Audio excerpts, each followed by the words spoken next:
Halo, apa kabar? Semuanya sehat? Kita ketemu lagi ya. Kita bahas tentang bab 2, masih lanjutan yang kemarin tentang integrasi dalam kehidupan sosial.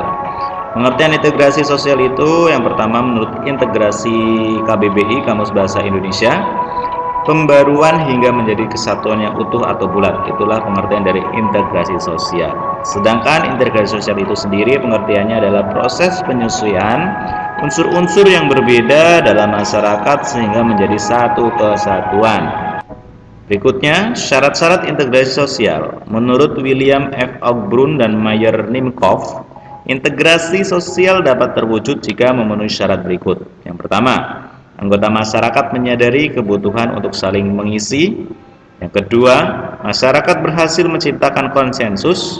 Yang ketiga, norma dan nilai sosial berlaku cukup lama, tidak berubah dan konsisten.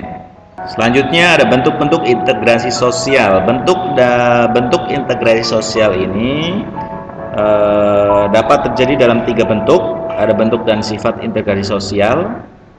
Ini ada normatif, ada fungsional dan koersif. Yang pertama, integrasi normatif.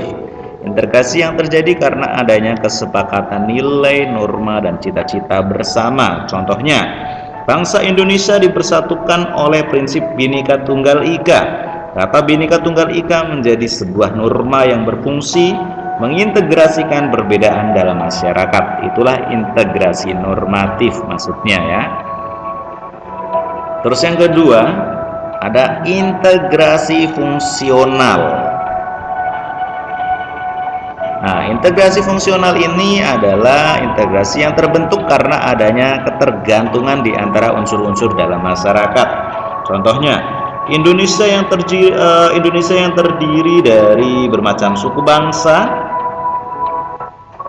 mengintegrasikan dirinya dengan melihat fungsi dari tiap suku. Suku Bugis yang suka melaut misalnya difungsikan sebagai penyedia hasil laut.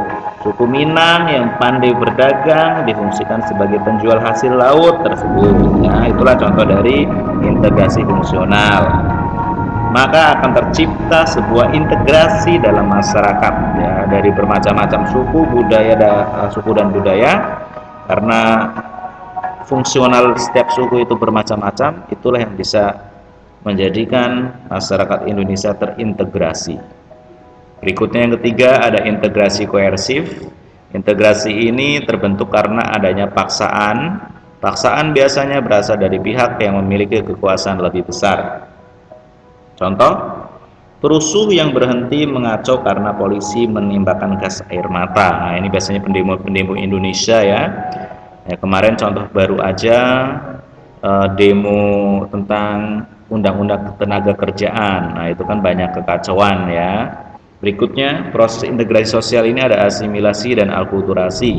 Kalau asimilasi ini bertemunya dua budaya ya, jadi saling berintegrasi tapi menghilangkan budaya aslinya. Contohnya adalah pernikahan berbeda negara ya. Misalkan satunya dari Indonesia, satunya misalkan jadi dari Cina, sehingga dua orang tersebut akan mengintegrasikan budaya masing-masing sehingga menghilangkan budaya aslinya. Itu contoh dari asimilasi. Terus yang kedua, akulturasi. Akulturasi ini bertemunya dua budaya yang saling berinteraksi namun tidak menghilangkan budaya aslinya. Ini yang terakhir, faktor pendorong integrasi sosial. Faktor pendorong integrasi sosial itu bermacam-macam ya. Yang pertama, mengembangkan sikap saling menghargai suku bangsa atau etnik lain dan kebudayaannya. Yang kedua, sikap terbuka dengan golongan yang berkuasa. 3, adanya persamaan dalam unsur-unsur kebudayaan. 4, kesempatan yang seimbang dalam bidang ekonomi. 5, adanya toleransi terhadap kebudayaan yang berbeda. 6, adanya pernikahan campuran. Terus yang terakhir, adanya musuh bersama dari luar. Terus yang kedua ada faktor penghambat integrasi sosial. Tentunya kalau ada faktor pendorong, ada juga faktor penghambat. Faktor penghambatnya sendiri meliputi kondisi masyarakat yang terisolasi. Terus yang kedua, pengetahuan masyarakat yang rendah.